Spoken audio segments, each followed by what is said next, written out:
മന്നത്ത് പത്മനാഭന് ഇന്ന് പ്രസക്തി ഇല്ലാതെയായി എന്നതാണ് ഏറ്റവും പ്രധാനപ്പെട്ട കാര്യം. ഇതെല്ലാം കഷ്ടപ്പെട്ട് സംഘടിപ്പിച്ച സുകുമാരൻ നായരും വാർത്തയിലൊന്നും ഇല്ല. വാർത്തയിലുള്ളത് ഇതൊക്കെ തന്നെയാണ്. റീൽസുകളൊക്കെ എടുത്തു നോക്കുമ്പോൾ ഇത് തന്നെയാണ് ഓടിക്കൊണ്ടിരിക്കുന്നത്. രാഹുൽ മാങ്കൂട്ടത്തിൽ പി ജെ കുര്യനും, രാഹുൽ മാങ്കൂട്ടത്തിലും രമേശ് ചെന്നിത്തലയും. ഏതാനും മാസം മുമ്പ് വരെയുള്ള രാഹുലാണെങ്കിൽ എങ്ങനെ ആയിരിക്കും പറയുക? പി ജെ കുര്യ, എടാ കുര്യ, നീ മര്യാദയ്ക്ക് കളിച്ചോണം, നിനക്കുള്ള റീത്ത് ഞാൻ കാത്തു വെച്ചിട്ടുണ്ട് എന്നേ പറയത്തുള്ളൂ. അപ്പം രാഹുൽ മാങ്കൂട്ടത്തിന് അടങ്ങിയിരിക്കേണ്ടിടത്തും പതുങ്ങിയിരിക്കേണ്ടിടത്തും ഇരിക്കാൻ അറിയാം. മൈൻഡ് എന്നുള്ള പ്രതീക്ഷ മുഴുവൻ മുഖത്തുണ്ട്. പക്ഷേ രമേശ് ചെന്നിത്തല മൈൻഡ് ചെയ്യാതെ ഇങ്ങ് പൂരി ചെയ്യുന്നു. രാഹുൽ മാങ്കൂട്ടത്തിൽ ഡോക്ടർ സരിനെ രാഹുൽ മാങ്കൂട്ടത്തിലും സരിനും ഒക്കെ തമ്മിൽ മത്സരമൊക്കെ നടക്കുന്ന സമയത്ത് എവിടെ വെച്ച് കണ്ടപ്പം സരിൻ കൈ കൊടുക്കാൻ വേണ്ടി ചെന്നപ്പം രാഹുലും ഷാഫിയും മൈൻഡ് ചെയ്യാതെ പോയി. അവഗണിക്കപ്പെടുന്നവൻ്റെ വേദന എന്താണെന്ന് അത് അനുഭവിച്ചറിയണം. രാജഭായ് നമസ്കാരം. നമസ്കാരം. മന്നം ജയന്തിയോടനുബന്ധിച്ചിട്ട് ഒരുപാട് രാഷ്ട്രീയ നേതാക്കന്മാർ ചങ്ങനാശ്ശേരിയിൽ എത്തിയിരുന്നു. പക്ഷേ അതിനകത്ത് ഏറ്റവും രസകരമായി പോയ ഒരു കാഴ്ച എന്തായിരുന്നു എന്ന് ചോദിച്ചാൽ 2 കാഴ്ചകളുണ്ടായിരുന്നു. ഒന്ന്, പി ജെ കുര്യൻ്റെ ചെവിയിൽ മന്ത്രമോതുന്ന രാഹുൽ മാങ്കൂട്ടം. അത് കഴിഞ്ഞാൽ പിന്നെ രമേശ് ചെന്നിത്തല ഇറങ്ങി വരുന്ന സമയത്ത് എണീറ്റ് നിന്ന് കൈകൂപ്പുന്ന രാഹുൽ, പക്ഷെ മൈൻഡ് ചെയ്യാതെ രമേശ് ചെന്നിത്തല പുറത്തേക്ക് പോകുന്നൊരു കാഴ്ച. എങ്ങനെ നോക്കിക്കാണുന്നതിന്? മന്നത്ത് പത്മനാഭന് ഇന്ന് പ്രസക്തി ഇല്ലാതെയായി എന്നതാണ് ഏറ്റവും പ്രധാനപ്പെട്ട കാര്യം. ഇതെല്ലാം കഷ്ടപ്പെട്ട് സംഘടിപ്പിച്ച സുകുമാരൻ നായരും വാർത്തയിലൊന്നും ഇല്ല. വാർത്തയിലുള്ളത് ഇതൊക്കെ തന്നെയാണ്. റീൽസുകളൊക്കെ എടുത്തു നോക്കുമ്പോൾ ഇത് തന്നെയാണ് ഓടിക്കൊണ്ടിരിക്കുന്നത്. രാഹുൽ മാങ്കൂട്ടത്തിൽ പി ജെ കുര്യനും, രാഹുൽ മാങ്കൂട്ടത്തിലും രമേശ് ചെന്നിത്തലയും. അത് പി ജെ കുര്യൻ്റെ ചെവിയിൽ മന്ത്രം ഊതുന്ന രാഹുൽ എന്ന പ്രയോഗത്തോട് ശരിയല്ല. അതെന്താണെന്ന് വെച്ച് കഴിഞ്ഞാൽ കഴിഞ്ഞ ദിവസം പി ജെ കുര്യൻ പറഞ്ഞു, പാലക്കാട് ഇനിയും രാഹുൽ മാങ്കൂട്ടത്തിൽ മത്സരിക്കുന്നില്ല, അവിടെ ആരും എന്നാലും മത്സരിപ്പിക്കാൻ ഞങ്ങൾക്കറിയാം, രാഹുൽ മാങ്കൂട്ടത്തിന് ഇനി സ്ഥാനാർത്ഥിയാക്കാനില്ല.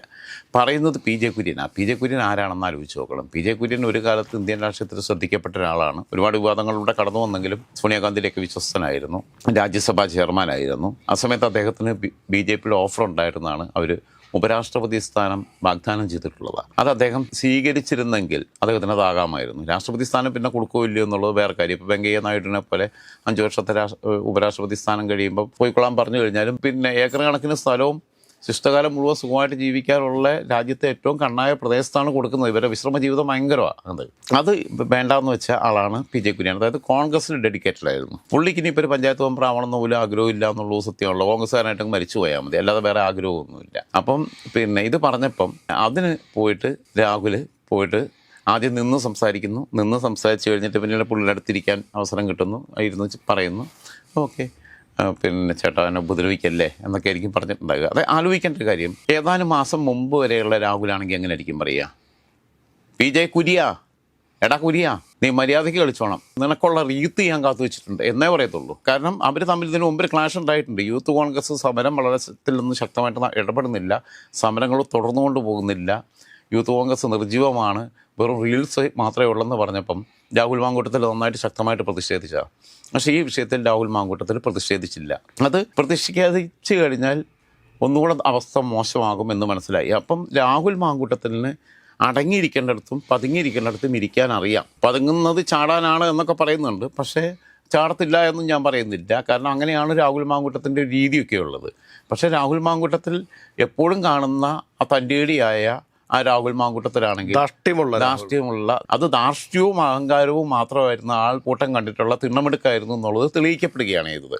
ഇപ്പം അതിന് പറ്റുന്ന അവസ്ഥയല്ലാത്തതുകൊണ്ട് കുര്യൻ ചേട്ടാ, ഞാൻ പിന്നെ നിങ്ങളെനിക്ക് എൻ്റെ അച്ഛനെ പോലെയല്ലേ, ഞാൻ നിങ്ങളെ പിതാവിനെ പോലെ കാണുന്നത്, എനിക്ക് അച്ഛനില്ലാത്തതല്ലേ എന്നൊക്കെ പറഞ്ഞു കാണും ചിലപ്പോൾ. അപ്പോൾ പിന്നെ പി ജെ കുര്യൻ പറഞ്ഞു കാണുന്ന പോട്ടെ, ഞാൻ പറഞ്ഞതാണ് അല്ലേ, ഇനിയിപ്പോൾ ഞാൻ എന്തെങ്കിലും പറഞ്ഞ് അഡ്ജസ്റ്റ് ചെയ്തോളാം, ചെറിയ തിരുത്തൊക്കെ വരുത്തിക്കൊള്ളാം എന്നൊക്കെ പറഞ്ഞ് ഇപ്പോൾ സമാധാനമായിട്ട് പോയിക്കൊള്ളാൻ പറഞ്ഞു കാണും. കാരണം അവൻ്റെ ഇപ്പോഴത്തെ അവസ്ഥയിൽ കാര്യമുണ്ട്. അങ്ങനെ എടാ കുര്യാന്ന് വിളിക്കാതിരിക്കാനും നിനക്കുള്ള പാരിതോഷികവും നിനക്കുള്ള റീത്തും ഒന്നും ഞാൻ റെഡിയാക്കി വെച്ചിട്ടുണ്ടെന്ന് പറയാതിരിക്കാനും രാഹുൽ മാങ്കൂട്ടത്തിന് അറിയാമെന്നുള്ളതാണ് തെളിയേണ്ടത്.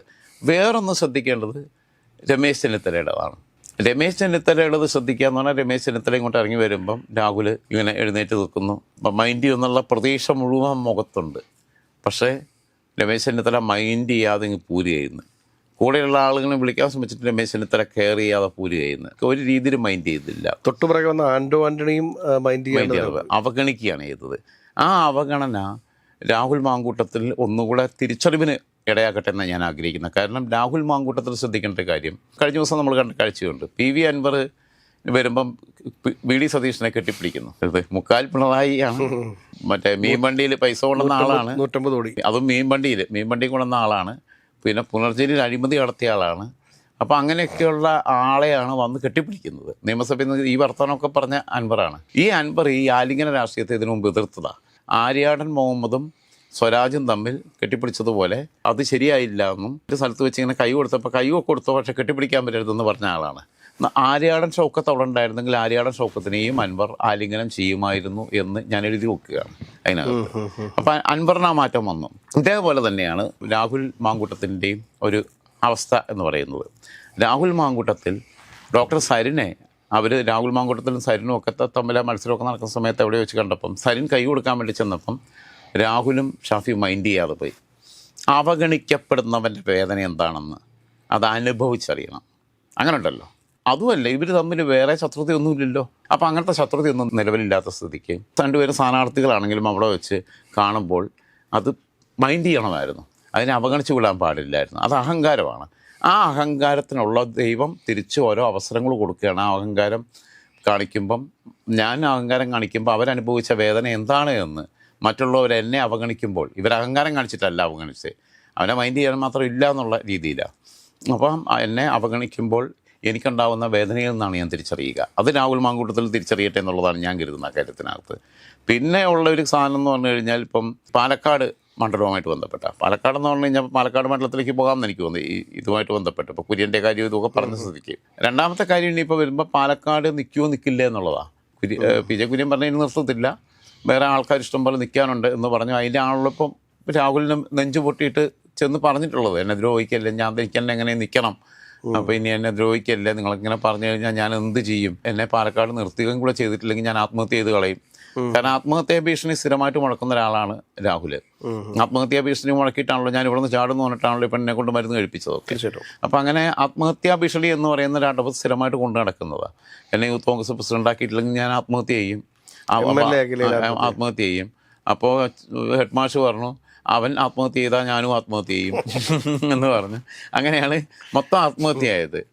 പിന്നെ ഇവൻ കാരണം വേറൊരാൾ മുണ്ടൂരിയിട്ട് ആത്മഹത്യ ചെയ്യാൻ ദ്രാവണി ചെല്ലുകയും ചെയ്തു. കൊച്ചിൻ്റെ അപ്പനെ പേര് പറയുന്നില്ല ആവർത്തിച്ച്. അപ്പം പിന്നെ ഇതിനകത്തുള്ള വിഷയം എന്ന് പറഞ്ഞു കഴിഞ്ഞാൽ ഇപ്പം സന്ദീപ് വാര്യർ അവിടെ സ്ഥാനാർത്ഥിയാവും എന്നുള്ളതാണ്. ഇനി വരുമോ എന്നുള്ളത് എനിക്കറിയത്തില്ല, എങ്ങനെ എനിക്ക് സ്ഥിതി എന്നുള്ളത്. പക്ഷേ അവിടെ ഏറ്റവും പരിക്ക് മാറ്റാൻ ഏറ്റവും നിലവിൽ ഇവർക്ക് പറ്റിയിട്ടുള്ള ഡാമേജ് ഒഴിവാക്കാൻ പറ്റുന്ന ഒരാൾ മുരളീധരനാണ്, കെ മുരളീധരൻ വട്ടിയൂർക്കാവിലൊന്നും പോയി നിന്നാൽ അത്ര സേഫൊന്നും അല്ല സിബി. അവിടത്തേക്ക് സ്ഥിതിഗതികൾ മാറിയിട്ടുണ്ട്. അതുമാത്രമല്ല BJPക്ക് സാധ്യതയുണ്ട് എന്നൊരു തോന്നൽ വീണ്ടും വീണ്ടും വീണ്ടും വരികയും VV രാജേഷ് സ്റ്റാർട്ടിങ് ഓക്കെയാണ്, അങ്ങനെ ഉണ്ട്, സ്റ്റാർട്ടിങ് ഓക്കെയാണ്. അപ്പോൾ അങ്ങനെ വരുമ്പോൾ അതുമാത്രമല്ല ഈ ആളുകൾ ഇപ്പോഴല്ലേ അറിയുന്നത് അവിടുത്തെ. കാരണം അവിടെ ഒരു റൂം കിട്ടണമെങ്കിൽ മാസം 20,000 രൂപ 30,000 രൂപ വാടക കൊടുക്കേണ്ടത് 800 രൂപ വാടകയ്ക്കൊക്കെ ആൾക്കാർ ഇരിക്കുന്നത് എന്നുള്ളത് കേൾക്കുമ്പം അതിൻ്റെ രാഷ്ട്രീയ ശരിതെറ്റുകൾ വേറെ കേൾക്കുമ്പോൾ സാധാരണക്കാരനുണ്ടാവുന്നൊരു പ്രശ്നമുണ്ട്. അപ്പോൾ ഇതെന്താണെന്നുള്ളത് കരുതും, നമുക്കൊക്കെ ജീവിക്കാൻ പോയില്ല, ഇത് പറ്റുന്നില്ലല്ലോ എന്നുള്ളത് കരുതും. അതൊക്കെ നമ്മൾ ഉദ്ദേശിക്കുന്ന രാഷ്ട്രീയത്തിന് അപ്പുറത്തേക്ക് പോകുന്ന കാര്യങ്ങളാണ്. അവർക്ക് ഇവിടുത്തെ CPM എന്നോ BJP എന്നോ കോൺഗ്രസ് എന്നോ ഒന്നും ഉള്ള പ്രശ്നങ്ങളൊന്നുമല്ല, MLA എന്നോ MP എന്നോ ഒന്നുമില്ല. അവർക്ക് 800 രൂപയ്ക്ക് അത്രയും സ്ഥലം കിട്ടുന്നു. ഞാനിവിടെ മാസം കുഞ്ഞുങ്ങൾക്ക് അരി മേടിക്കാൻ വേണ്ടിയിട്ടും അവരെ പഠിപ്പിക്കാനും വേണ്ടിയിട്ട് എനിക്ക് 10,000 രൂപ 12,000 രൂപ വാടക കൊടുക്കണം. അതും ഒരു ഫാന് പോലും വെക്കാനുള്ള സൗകര്യം കാണത്തില്ല. അവരുടെ മാനസികാവസ്ഥ ആലോചിച്ച് നോക്കണം. അത് ഭയങ്കരമാണത്. അത് പെട്ടിക്കട നടത്തുന്നതിൻ്റെ അവസ്ഥ.